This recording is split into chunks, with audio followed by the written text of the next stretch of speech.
La mobilisation se poursuit pour venir à bout des feux de forêt, 5 jours après les premiers départs de feu dans le nord du royaume. Les autorités ont relocalisé plus de 1300 ménages dans la région de la Haraïch, où près de 5000 hectares ont été touchés par les flammes. Des renforts supplémentaires de l'armée et des sapeurs-pompiers sont déployés depuis vendredi, notamment à Qsar Kbir, l'une des zones les plus difficiles d'accès et les plus exposées aux flammes. Des centaines d'hectares de terre boisée ont également été détruits dans les provinces voisines de Ouazzane, Tétouan et Taza.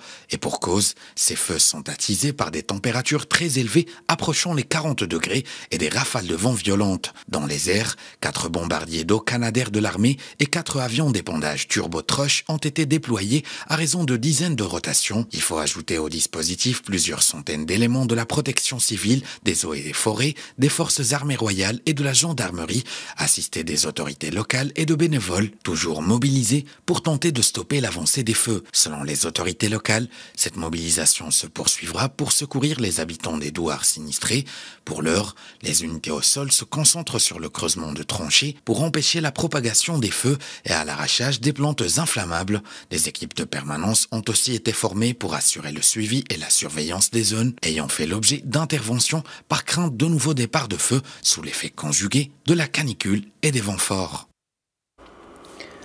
Plusieurs pays d'Europe occidentale continuent ce dimanche à lutter contre les feux de forêt dévastateurs et en cause une vague de chaleur qui, selon les experts, devrait durer.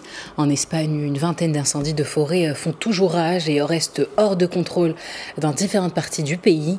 En France, 37 départements sont en vigilance orange et la journée de lundi s'annonce comme la plus chaude pour l'ouest de la France. Ce dimanche, le Portugal connaissait une accalmie sur le front des incendies. En revanche, pour la première fois depuis le 8 juillet, les températures ne devraient pas y dépasser les 40 degrés.